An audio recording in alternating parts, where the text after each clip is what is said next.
샬롬 샬롬 샬롬 샬롬 샬롬. 하나님 사랑합니다. 여러분 주 안에서 사랑합니다. 오늘 역대상 4장 잘하는 야베스의 기도 9절에서 10절 중심으로 전체 한번 읽어봅니다. 역대상 4장은 이미 2장에서 취급한 유다 족보를 보충하는 고대 그 단편적인 족보들을 제시하고 있는 장입니다. 그리고 유다 이외의 12지파 중 시므온의 후손들을 소개하고 있죠. 유다 지파에 대한 계보가 단편적이고 산별적인데 비해서 시므온 지파에 대한 계보는 거주지와 더불어 조직적으로 소개되어 있어서 대조를 이룹니다. 유다와 후울의 자손들, 유다의 아들들에 대해서 1절에서 말씀하고 있죠. 유다의 아들들은 베레스와 헤스론과 갈미와 후울과 소발이라고 언급하고 있습니다. 그러나 실제 유다의 아들은 베레스뿐이죠. 역대기 기자는 이들이 유다로부터 이어져 내려온 혈통들이기 때문에 이들을 모두 아들들이라고 말하고 있지만 베레스는 유다가 다말에게서 낳은 아들이죠. 헤스론은 유다의 손자입니다. 그리고 갈미는 증손이고 후울은 갈렙의 아들로 유다의 고손자이고 후울의 아들 소발은 유다의 5대 손입니다. 베레스에 대해서 창세기 38장 29절에 그 손을 도로 들이며 그의 아우가 나오는지라 산파가 이르되 내가 어찌하여 터뜨리고 나오느냐 하였으므로 그 이름을 베레스라 불렀고 이렇게 얘기하죠. 갈미에 대해서 역대상 2장 7절에 소개합니다. 아수바가 죽은 후에 갈렙이 또 에브라에게 장가들었더니 에브라시 그에게 후를 낳아주었고 갈미 아들은 아갈이니 그는 그 진멸시킬 물건을 범하여 이스라엘을 괴롭힌 자이며 에단의 아들은 아살의 아들아 이렇게 족보에 대해서 설명합니다. 후의 자손에 대해서는 2절에 설명하고 있죠. 소발의 아들 르아야는 아이를 낳고 아앗은 아후메와 나앗을 낳았으니 이는 소라 사람의 종족이다 이렇게 얘기합니다. 훌이라는 인물은 특별히 눈에 띌 만한 업적을 남긴 사람은 아닙니다. 그럼에도 불구하고 훌이라는 이름이 족보에 뚜렷하게 나타난 이유는 그가 자녀들을 훌륭하게 성장시켰기 때문인데 훌의 아들 소발은 기브온 족속의 옛 성읍인 기랏 여아림을 창건한 사람입니다. 역대상 2장 50절에 증거합니다. 갈렙의 자손 곧 에브라다의 맏아들 훌의 아들은 이러하니 기랏 여아림의 아버지 소발과 또한 모세의 성막 건축을 담당하였던 부살렐의 조부이기도 하다라고 얘기합니다. 훌의 자녀인 에담은 유다 산지에 성을 건설하죠. 그 유다의 자손 훌에 대해서 역대상 2장 19절에 아수바가 죽은 후에 갈렙이 또 에브라에게 장가들었더니 에브라시 그에게 후를 낳아주었다. 에브라시라는 여인이 그에게 후를 낳아줍니다. 갈렙의 자손 소발에 대해서 역대상 2장 50절에 증거합니다. 갈렙의 자손 곧 에브라다의 맏아들 후의 아들은 이러하니 기랏 여아림의 아버지 소발과 이렇게 말씀하죠. 야베스의 계통에 대해서 우리 제목이기도 하죠. 9절에서 10절. 야베스는 아수르의 족속 중 한 사람으로 신앙의 인물입니다. 역대기 기자는 야베스에 관해 무척 상세히 기록하고 있고 존귀한 자라고 평가합니다. 야베스는 태어날 때부터 어려움이 많았으나 자신의 어려운 환경과 운명 속에서도 좌절하지 않고 여호와를 향하여 열심히 기도를 드리는 사람이죠. 야베스가 하나님께 부르짖는 모든 기도는 응답되어 복을 받아서 그의 지경은 넓어졌으며 모든 환난에서 구원을 받죠. 아비 집에서 가장 존귀한 자 창세기 34장 19절에 이 손이 그 일 행하기를 자체하지 아니하였으니 그가 야곱의 딸을 사랑하며 그는 그의 아버지 집에서 가장 존귀하였더라 이렇게 증거하고 있습니다. 형제보다 존귀한 야베스 역대상 4장 9절이죠. 야베스는 그의 형제보다 귀중한 자라 그의 어머니가 이름하여 이르되 야베스라 하였으니 이는 내가 수고로이 낳았다 함이었더라 라고 증거하죠. 4장에 혹시 빠진 게 있는지 한번 봅니다. 야베스가 이스라엘 하나님께 아뢰어 하나님이 그가 구하는 것을 허락하셨더라. 10절 이제 오늘 본문에 그 본문 중심이기도 합니다. 야베스는 그의 형제보다 귀중한 자로 수고로 낳았다라는 뜻이죠. 다른 인물들과는 달리 특별히 그의 기도 내용이 기록되어 있고 하나님은 그가 구하는 것을 모두 허락하십니다. 그러나 야베스가 특별히 어떤 사람인지 대해서는 성경에서 찾을 수가 없고 다만 고수의 형제이거나 아들일 것이다 8, 9절에 추측하고 있습니다. 야베스의 기도 내용 아시죠? 나의 지역을 넓히시옵소서 주의 손으로 나를 도우사 나를 환난을 벗어나게 하옵소서 내게 근심이 아껴 없어서. 그리고 또한 여분의 아들 갈렙에 대해서 15절에 그니스 사람 여분의 아들이죠. 가나안 12정탐꾼 가운데 유다 지파의 대표로 선택되었고 가나안 정탐으로 믿음으로 그 땅을 정복할 것을 주장하죠. 민수기 13장 30절에 하나님께로부터 특별히 그 믿음을 인정받은 인물, 이로 인해 출애굽 세대 중 그와 여호수아만 가나안 땅에 들어갈 수 있었어요. 가나안 정복 후 갈렙은 헤브론을 분깃으로 받고 이어 드빌을 점령하여 취하기도 합니다. 여호수아에 자세히 소개되고 있습니다. 여호수아 15장 13절에서 15절까지 나타나 있습니다. 민수기 14장 24절에 내 종 갈렙은 그 마음에 그들과 달라 나를 온전히 따랐다. 민수기 32장 12절에 그네스의 아들 여분네 아들 갈렙과 눈의 아들 여호수아는 야훼를 온전히 따랐느니라. 신명기 1장 36절에 오직 여분네 아들 갈렙은 온전히 여호와께 순종하였다. 여호수아 14장 14절에 헤브론의 그니스 사람 여분네 아들 갈렙의 기업이 되어 오늘까지 이르렀으니 이는 그가 이스라엘의 하나님 야훼를 온전히 쫓았습니다 라고 얘기합니다. 그리고 24절에 시므온에 대해서 소개합니다. 시므온의 아들들은 느무엘과 야민과 아릭과 세라와 사울이요 이렇게 얘기하고 있죠. 야곱이 레아를 통해 낳은 둘째 아들이죠. 시므온은 히위 족속 중 하몰의 아들, 그 땅의 주장 세겜이 누이 디나를 강간하자 레위와 함께 그들을 속이고 성읍의 모든 남자를 살해하기도 합니다. 이 일로 인해 그는 아버지 야곱의 마지막 축복에서 흩어지게 될 것이라는 예언을 받게 되는데, 이 예언대로 이스라엘이 가나안을 정복하고 그 땅을 각 지파별로 분배할 때 시므온 지파는 자신의 땅을 분배받지 못하고 유다 지파의 일부를 넘겨받게 됩니다. 후에는 유다 자손의 지파 내에 흡수되어 버리고 맙니다. 43절에 보면 피신하여 살아남은 아말렉 사람들을 치고 오늘까지 거기에 거주하였다라고 말하죠. 아말렉 에서의 아들 엘리바스와 첫 딥나사에 태어난 아들입니다. 아말렉은 이스라엘의 광야길을 방해하면서 등장하였고, 이를 이유로 하나님은 이스라엘 백성에게 반드시 그들을 진멸할 것을 명령하십니다. 출애굽 이후 가나안 정복 사사시대 그리고 왕정시대 초기까지 아말렉과의 싸움은 빈번했죠. 사울시대에 아말렉이 진멸된 것처럼 보이지만 그들이 완전히 정복된 것은 히스기야 시대에 시므온 자손에 의해서 정복이 되었습니다.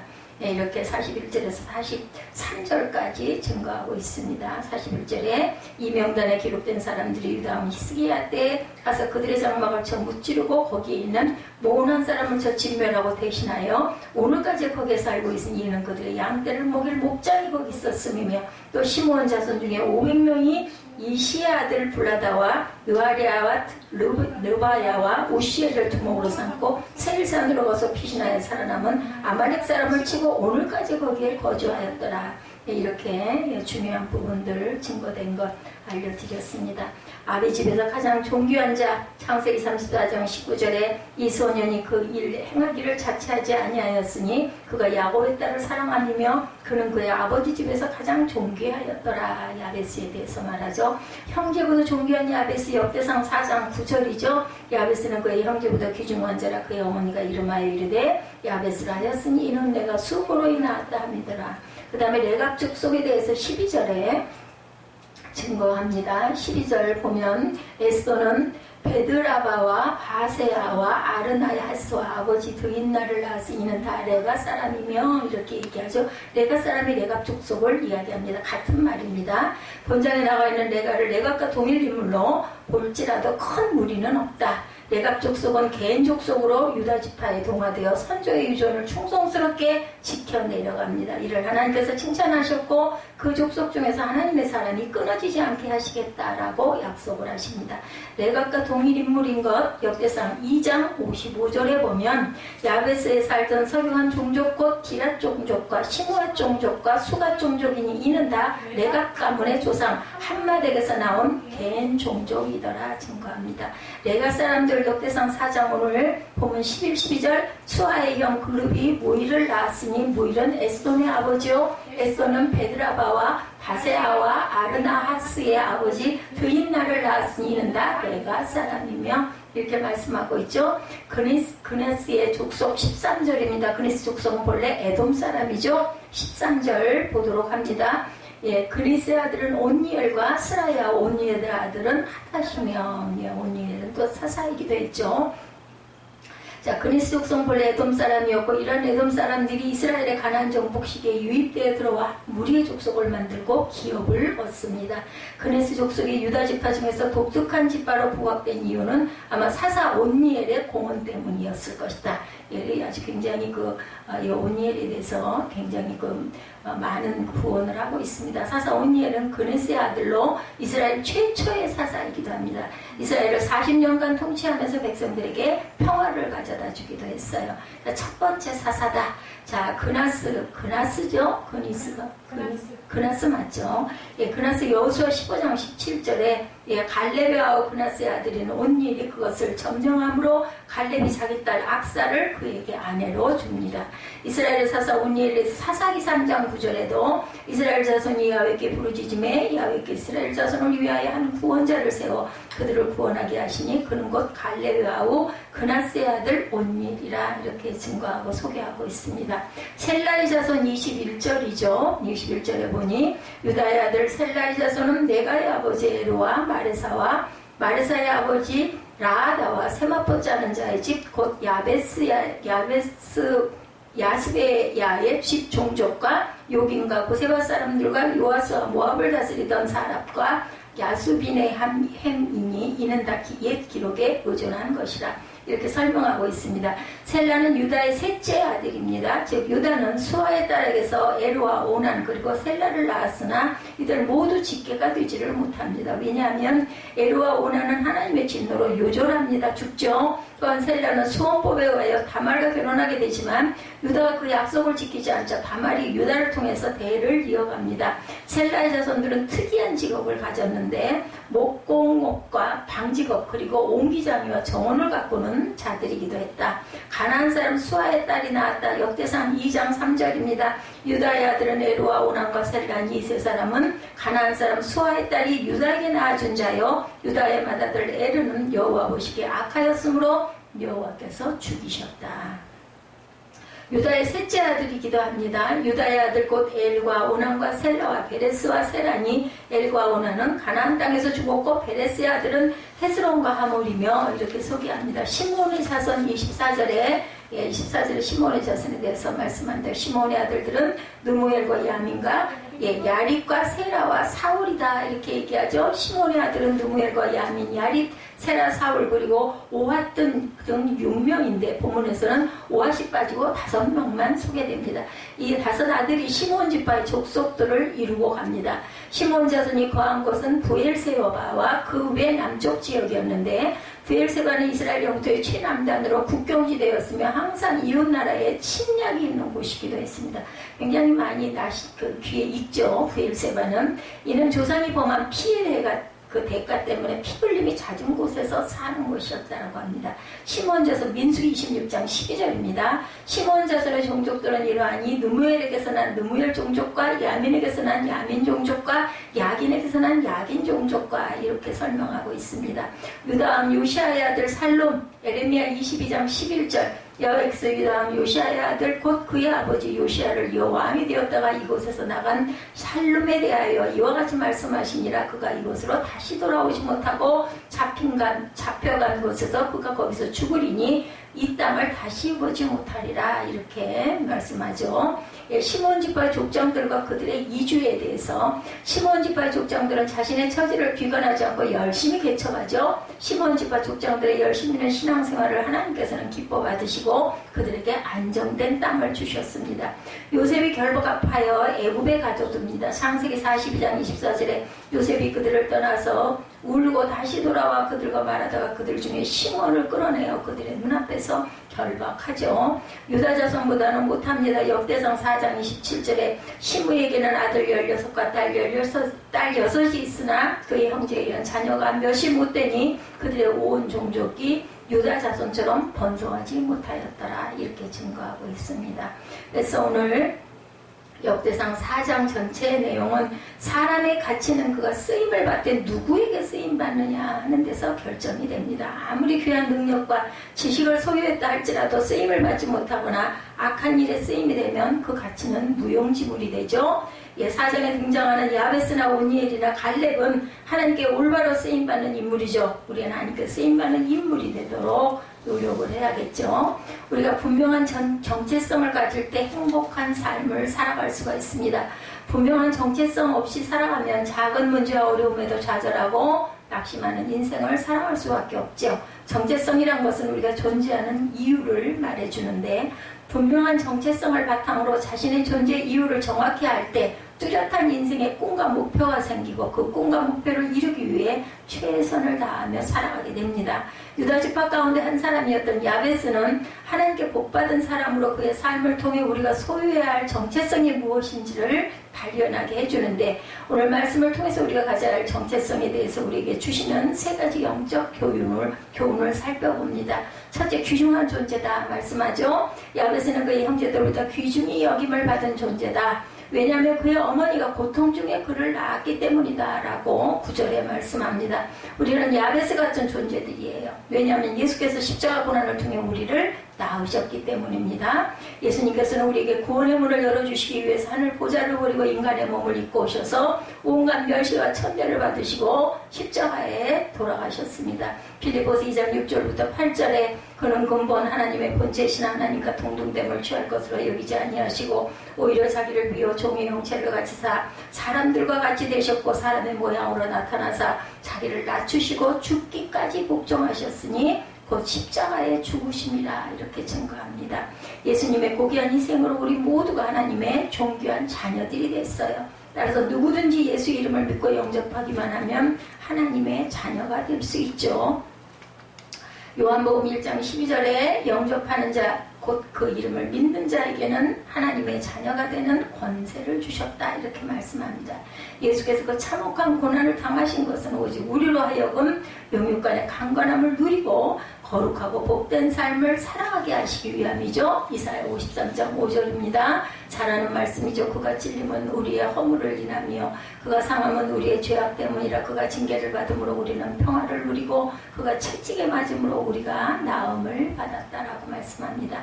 따라서 우리가 자기 자신을 바라볼 때 우리가 갖고 있는 조건이나 처한 환경을 가지고 자신을 보지 말고 죽기까지 우리를 사랑하신 예수님을 통해서 나를 바라볼 줄 알아야겠습니다. 나의 가치를 평가하는 기준이 더 이상 나 자신이나 세상에 속한 그 어떤 것이 되어서도 절대가 안 된다. 고린도전서 6장 19절에서 20절에 너희 몸은 너희가 하나님께로 받은 바 너희 가운데 계신 성령의 전인 줄을 알지 못하느냐. 너희는 너희 자신의 것이 아니라 값으로 산 것이 되었으니 그런지 너희 몸으로 하나님께 영광을 돌리라 말씀하시죠. 우리가 예수를 믿고 구원받았으니 이제는 죄 많고 허물 많았던 내가 사는 것이 아니죠. 내 안에 계신 예수 그리스도가 사시는 것입니다. 우리 옛사람은 예수님과 함께 십자가에 못 박혀 죽었고 이제는 내 안에 예수께서 사시는 것이다 라고 말씀합니다.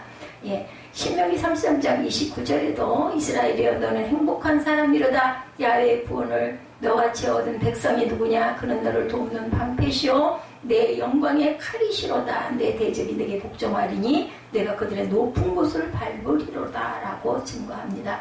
430년 동안 애굽에서 노예 생활을 하던 이스라엘 백성은 하나님의 은혜로 구원을 받아 해방을 받고 축복의 땅에 들어가게 된 복된 사람입니다. 예수를 믿고 구원받은 주님의 백성인 우리도 또한 복된 사람들이죠. 우리는 참으로 행복한 하나님의 자녀가 되었어요. 예수를 믿고 하나님의 자녀가 된 우리는 더 이상 과거에 얽매이고 절망하지 않습니다. 왜냐하면 하나님께서 우리를 귀하게 보시고 계시고 우리는 하나님 축복받은 자녀가 되었기 때문이죠. 이사야 43장 1절에 야곱아 너를 창조하신 야훼께서 지금 말씀하시느니라. 이스라엘아 너를 지으신 이가 말씀하시느니라. 너는 두려워하지 말라. 내가 너를 구속하였고 내가 너를 지명하여 불렀나니 너는 내 것이라 말씀하죠. 하나님께서 그의 백성을 구원하시고 지명하여 부르셨어요. 우리는 하나님의 소유이며 하나님께 속한 자들입니다. 우리는 하나님의 눈에 매우 보배롭고 존귀한 존재가 되었어요. 이사야 43장 4절에도 내가 내 눈에 보배롭고 존귀하며 내가 너를 사랑하였은즉 내가 내 대신 사람들을 내어주며 백성들이 내 생명을 대신하리니 라고 말씀하시죠. 그 누가 뭐라고 누구와도 우리는 하나님께 사랑받고 있는 존귀한 자들입니다. 비록 몸이 장애가 있어도 가진 것이 없어도 배우지를 못했어도 우리는 하나님께 사랑받고 있는 귀중한 존재, 귀도미들이에요. 아시아 최초의 장애인 파일럿 최영재 씨 54세 미국 산호세교 비전교회 집사님이었어요. 그는 3살 때 고요를 심하게 앓고 나서 소아마비에 걸립니다. 백신이 없던 시절이라 하루아침에 하반신 마비의 장애인이 되었습니다. 걷지 못하는 자신과는 달리 두 날개로 마음껏 날아다니는 비행기가 그렇게 부러웠다고 그래요. 그럴 수 있을 것 같습니다. 못 고르니. 그렇지만 자신이 비행기 조종사가 된다는 것은 그저 불가능, 꿈으로 보입니다. 아무것도 할 수 없다는 생각에 크게 절망합니다. 그러나 그런 친구를 통해서 처음 교회를 가게 되고 미국에 이민 간 뒤 인격적으로 하나님을 만나면서 자화상이 바뀝니다. 하나님의 은혜로 컴퓨터 프로그래밍을 전공하고 미국의 많은 기업으로부터 러브콜을 받아서 이바이에서 소프트웨어 엔지니어로 일하게 됩니다. 그러던 어느 날 양팔이 없는 여성 파일럿인 제시카 콕스의 영상을 보며 어릴 적 꿈이었던 파일럿에 도전을 하게 됩니다. 이때 그의 나이는 53세였고 어렸을 때부터 큰 수술을 5번이나 받고 5년 전에는 C형 간염으로 죽을 뻔하다가 겨우 완치된 몸이었는데 과감히 도전을 합니다. 그의 도전은 처음엔 쉽지 않았겠죠. 여러 비행학교를 수소문해봤지만 휠체어 장애인 전용 비행교와 교관을 찾기는 어려웠다고 합니다. 그렇지만 포기하지 않고 계속 도전한 결과 환경이 열립니다.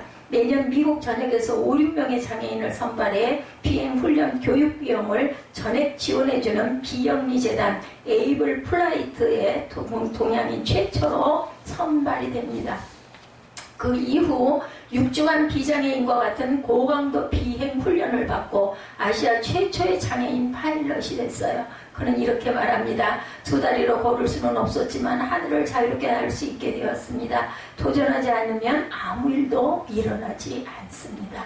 불가능한 것처럼 여겨지는 상황이라도 포기하지 마시기 바랍니다. 제가 지금 금방 포기했다면 성취되는 일들은 없었을 것입니다. 꿈과 믿음을 가지고 나아간다면 이루어집니다. 진짜 장애는 우리의 생각이고 생각이 바뀔 때 꿈은 현실이 됩니다. 앞으로 제 꿈은 우주선 비행을 하는 것입니다. 이렇게 고백했다고 합니다. 우리는 긍정적인 자아상을 가져야죠. 하나님께 그 사랑받는 존재임을 기억하며 자신있게 힘있게 도전하면서 살아야 합니다. 더 이상 실패자가 아니고 버림받은 인생이 아니죠. 꿈과 믿음을 가지고 가야 됩니다. 불가능한 것처럼 여겨지는 상황이라도 절대로 포기하지 말아라. 자, 뭐라고 그래요? 하늘을 자유롭게 나를 수 도전하지 않으면 아무 일도 일어나지 않는다. 꿈과 믿음을 가지고 나아간다면 이루어진다. 진짜 장애는 우리의 생각이다. 저는 이 말씀에 동의합니다. 그 파일럿 장애인 파일럿 최영재 씨라고 했나요? 하나님께서는 우리를 복받은 존재로 세워주시고 일생 동안 하나님의 은혜 가운데 살게 만들어 주셨어요. 두 번째 복받은 존재 야베스는 하나님께 놀라운 축복을 받은 사람이죠. 우리도 하나님께로부터 축복을 받은 존재입니다. 아까 첫 번째 말씀 단락이 귀중한 존재 잊지 마시기 바랍니다. 첫 번째 귀중한 존재, 두 번째 복받은 존재. 우리의 생각이 장애다. 하나님께 놀라운 축복을 받았습니다. 우리도 하나님께로부터 축복을 받은 존재들이에요. 야베스처럼 하나님께서는 택하신 자들에게 복 주시기를 항상 원하는 하나님 손에다 들고 이거 가져가라 하는데 우리가 그것을 바라보지 못하고 믿지 못하기 때문에 가져오지를 못하죠. 하나님께서는 믿음의 조상인 아브라함을 부르셨을 때 내가 너로 큰 민족을 이루어 내게 복을 주어 내 이름을 창대하게 하리니 너는 뭐라 그래요? 복이 될지라 라고 그래서 복이 될지다. 너를 축복하는 자에게 내가 복을 내리고 너를 저주하는 자에게 내가 저주하리니 땅의 모든 족속이 너로 말미암아 복을 얻을 것이다 라고 말씀합니다. 창세기 12장 2, 3절이죠. 하나님께서 믿음의 조상인 아브라함을 부르셨을 때 그에게 복을 약속하십니다. 하나님께서는 아브라함에게 복을 주셔서 모든 족속이 아브라함을 통해 복을 받고 아브라함을 하나님의 복을 받은 모델로 삼게 하십니다. 우리가 예수를 믿을 때 이 복을 받죠. 우리는 복받은 하나님의 자녀이기 때문에 어디를 가든지 그곳에 하나님의 복이 함께합니다. 대표적인 사람 생각나죠? 요셉, 그죠? 우리가 예수님을 믿는 그 순간 우리는 복의 통로가 되는 선한 영향력을 끼치게 됩니다. 갈라디아서 3장 13, 14절에 그리스도께서 우리를 위하여 저주를 받은 바 되사 율법의 저주에서 우리를 속량하셨으니 기록된 바 나무에 달린 자마다 저주에 있는 자라 하셨습니다. 저주 아래 있는 자라 하였습니다. 이는 그리스도 예수 안에서 아브라함의 복이 이방인에게 미치게 하고 또 우리로 하여금 믿음으로 말미암아 성령의 약속을 받게 하려 함이라고 말씀합니다. 갈라디아서 3장 13절입니다. 고린도후서 8장 9절에 우리 주 예수 그리스도의 은혜를 너희가 알거니와 부유하신 이로서 너희를 위하여 가난하게 되심은 그의 가난하심으로 말미암아 너희를 부유하게 하려 하심이라. 예수께서 고난받으시고 가난하시고 그저 형벌받으시고 모욕받으신 모든 것은 우리를 부유하게 함이고 우리를 하나님께서 크게 하게 하시기 위해서 이런 모든 것들을 감당하고 가셨어요. 예수를 믿는 우리는 하나님께 복받은 존재가 어떤 모습인지 보여주는 복의 모델이 된 거죠. 우리가 받은 아브라함의 복과 일맥상통하는 복이 바로 야베스가 기도를 통해 오늘 본문의 주인공 받은 복입니다. 하나님께서는 우리에게 지경을 넓혀주시는 복을 주시는 분, 주님께서 우리의 영적인 지경도 넓혀주시고 환경적인 축복의 지경도 넓혀주십니다. 즉 주님께서는 우리에게 영향력을 주시고 영향력으로 태어날로 확대시켜 주십니다. 주님께서 우리를 세상의 빛으로 부르셨죠. 따라서 우리는 빛의 영향력을 발휘해야 하고 더 많은 사람들에게 또한 거꾸로 비춰줘야 합니다. 빛을 그저 받았으니. 에베소서 5장 8, 9절이죠. 우리 교회 모토이기도 합니다. 너희도 전에는 어둠이도 이제는 주 안에서 빛이라. 빛의 자녀들처럼 행하라. 빛의 열매는 모든 착함과 의로움과 진실함에 있느니라. 우리가 가는 곳이 어두워지면 안 되고 점점 밝아져야 돼요. 우리가 받는 곳은 우리를 만난 사람들이 표정이 밝아지고 마음의 기쁨이 회복되고 삶의 소망을 얻어야 합니다. 이것이 바로 빛의 영향력이죠. 세상의 빛으로 빛의 영향력을 발휘한다는 것은 착한 행실을 하는 것, 가난하고 병들고 소외된 이웃에게 우리가 받은 사랑과 축복을 나누는 것입니다. 하나님께서 복을 주시는 것은 이를 통해서 하나님께 영광 돌리고 고통당하는 이웃을 사랑으로 섬기라는 뜻입니다. 이처럼 우리가 받은 사랑과 축복을 나눌 때 하나님께서 우리의 지역을 넓혀주셔서 더 많은 이웃을 섬길 수 있는 기회를 주십니다. 어저께 차인표 씨 그 간증을 보면서 그렇게 차인표 아내가 누구죠? 신혜라죠? 신혜라가 대사로 가야 되는데 신혜라가 가는 그 재단에 가기 직전에 피치 못해서 못 가게 됐대요. 그래서 차인표 씨가 어쩔 수 없이 안 가려고 아주 애를 썼는데 뒷공문이를 빼다가 가게 됐는데 가면서 그 사람들하고 가기가 싫어가지고 혼자서 1등석을 타고 갔다고 그래요. 다른 비행기를 탔대든가 뭐 그랬다고 합니다. 정말 가기 싫었대요. 그랬는데 거기 같이 오신 목사님이 아이들의 손을 붙들고 너는 정말 사랑받는 존재다 이 얘기를 좀 해주십시오 라고 얘기를 하더래죠. 그래서 본인도 그것쯤이야 내가 해야지 생각이 들어가지고 아이의 손을 잡는 순간 수십 년 동안 들으려고 했던 예수님의 음성을 들었다는 거죠. 내가 여기서 너를 기다렸노라 이런 말을 들어가지고 굉장히 많이 변화된 모습으로 아주 격앙된 모습으로 간증을 하는 게 제가 은혜를 많이 받았습니다. 세계 최고의 재벌이었던 록펠러는 전 재산을 하나님의 영광을 위해 내놓죠. 그 사람도 암에 걸렸던가 그래가지고 그죠? 변화가 됩니다.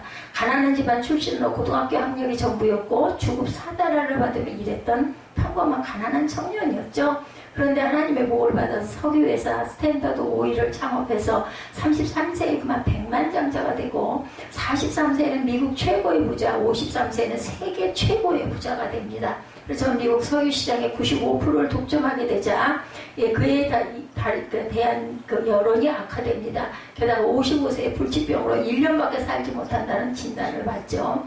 이때부터 그런 자신이 지금까지 이웃을 위해 살지 못했다는 것을 깨닫고 자선사업을 하기로 마음을 먹고 수많은 기부를 하기 시작합니다. 어차피 죽을 거잖아요. 그 많은 재산 어쩌겠습니까? 그는 시카고 대학을 설립하기 위해서 11조 5천억 원을 기부했다고 합니다. 그래서 특별히 미국의 시카고 대학은 록펠러가 세운 대학인데 11조 5천억 원. 그 밖에도 세계 최대 공익재단인 록펠러 재단과 록펠러 의학연구소를 설립하고 병원을 짓고 4,928개의 교회와 12개의 종합대학과 12개의 단과대학을 설립을 합니다. 그의 나이 76세 되는 해에 먼저 하늘나라 건 아내를 기념하기 위해서 시카고 대학 내에 교회를 건축했는데 교회 헌담식에서 한 기자가 그에게 묻습니다. 지금까지 회장님은 오랫동안 세계 최고의 부자로 살고 계시는데 그 비결이 무엇입니까? 우리 잘 아는 얘기죠. 어머니로부터 3가지 신앙 유산을 받은 것이 비결입니다. 첫 번째 유산은 11조 생활입니다. 어렸을 때 나는 용돈을 20센트 받았는데 그때마다 어머니는 11조를 드리는 습관을 가르쳐 주셨습니다. 두 번째 유산은 교회 맨 앞자리에 앉아 예배를 드리는 것입니다. 세 번째 유산은 교회 일에 순종하고 목사님의 마음을 아프게 하지 말라는 말씀입니다. 나는 어머니의 말씀에 따라 하나님께 많은 물질을 드리면서 20년, 30년 후에 그것이 반드시 어마어마한 열매를 맺는다는 것을 확인할 수 있었습니다. 이런 하나님의 경제학을 나는 철저히 내 어머니에게서 배웠습니다. 이렇게 얘기를 했다고 그래요. 록펠러가 하나님께로부터 받은 복은 그의 후손에게 이어지죠. 록펠러 가문은 석유뿐 아니라 항공, 원자력, 금융 등 다양한 산업 분야에서 명성을 누리고 부통령 그 손자 넬슨 록펠러, 아칸소 주지사 손자 웬스럽 록펠러와 증손자 웬스럽 2세를 배출하는 등 정계와 재계에서 활동하고 물질의 복과 장수의 복을 누리죠. 하나님께서 지역을 넓혀주셨을 뿐만 아니라 주님의 권능의 손으로 우리를 붙들고 도와주신다라는 표본이기도 합니다. 이사야 41장 10절은 두려워하지 말라 내가 너와 함께함이라 놀라지 말라 나는 내 힘이 됨이라 내가 너를 굳세게 하리라 참으로 너를 도와주리라 참으로 의로운 나의 오른손으로 너를 붙들리라. 주님의 손은 강한 손, 능력의 손입니다. 주님께서 우리가 어떤 문제 어려운 가운데 요동하지 않도록 항상 붙들어 주시죠. 시편 121편 5절에서 8절은 야훼는 너를 지키시는 이시라 여호와께서 내 오른쪽에 내 그늘이 되시나니 낮에 해가 너를 상하지 않게 하며 밤에 달도 너를 해치지 아니하리라. 야훼께서 너를 지켜 모든 환난을 면하게 하시며 내 영혼을 지키시리로다. 야훼께서 너의 출입을 지금부터 영원까지 지키시리로다. 뿐만 아니라 시편 94편 19절은 내 속에 근심이 많을 때 주의 위안이 내 영혼을 즐겁게 하시나이다 라고 말씀합니다. 우리가 예수를 믿을 때 야베스의 기도가 우리에게 이루어진다라는 것. 우리는 많은 사람들에게 선한 영향력을 끼치고 주님의 도우심으로 형통하게 되고 환난에서 건짐을 받아 평안을 누리는 복을 받는 존재가 되죠. 그리고 또한 세 번째로는 하나님께 인정받는 존재입니다. 하나님께서는 야베스의 기도에 응답해 주십니다. 우리의 기도에 귀를 기울이시고 귀중한 존재, 복받은 존재, 그리고 인정받는 존재. 야베스의 기도에 응답해 주셨죠. 하나님께서 우리의 기도에 귀를 기울이시고 응답해 주십니다. 예레미야 33장 3절이죠. 다얄로고라고 하죠. 너는 내게 부르짖으라. 내가 내게 응답하겠고 내가 알지 못하는 크고 은밀한 일을 내게 보이리라. 시편 40편 1절부터 2절에는 내가 야훼를 기다렸더니 귀를 기울여 나의 부르짖음을 들으셨도다. 나를 기가 막힌 웅덩이와 수렁에서 끌어올리시고 내 발을 반석 위에 두사 내 걸음을 견고하게 하셨도다. 잠언 15장 29절은 야훼는 악인을 멀리하시고 의인의 기도를 들으시느니라고 말씀합니다. 사람의 인정과 칭찬에 얽매이거나 스스로를 높이는 교만한 모습을 버리고 하나님의 자녀로 하나님께 인정받는 삶을 이래서 우리는 살아가야 되겠죠. 고린도서 10장 18절은 옳다 인정함을 받는 자는 자기를 칭찬하는 자가 아니요 오직 주께서 칭찬하는 자니라 말씀합니다. 우리는 오직 내 생명의 근원이시고 우리 삶의 주인이신 하나님께 인정을 받고 칭찬을 받아야 합니다. 항상 하나님의 자녀된 모습으로 내가 살고 있는지를 뒤돌아보십시다. 하나님의 자녀도 가장 분명한 모습은 화평케 하는 모습입니다. 하나님의 자녀가 가는 곳에는 나뉜 마음이 한 마음이 되고 다툼과 갈등이 있는 곳에 화해와 용서가 임하죠. 아무것도 아닌 일에 쉽게 분노하고 짜증내고 불평함으로 말미암아 하나님의 영광을 가려서는 안 되겠습니다. 친구 간에, 직장 동료 간에, 성도 간에, 가족 간에 불화를 일으키는 존재가 트러블 메이커가 절대 돼서는 안 되겠죠. 시편 37편 8절에 분을 그치고 노를 버리며 불평하지 말라. 오히려 악을 만들 뿐입니다. 우리는 화목해 하는 자라는 정체성을 가지고 늘 긍정적인 말, 격려하는 말, 화해와 용서를 가져오는 말을 해야 되겠습니다. 그런 사람 입에서 나오는 기도에 하나님께서는 야베스에게 주셨던 것처럼 응답해 주시고, 야베스가 그러니까 굉장히 화평한 사람이었던 것 같아요. 모든 걸 다 들어주셨다 그러죠.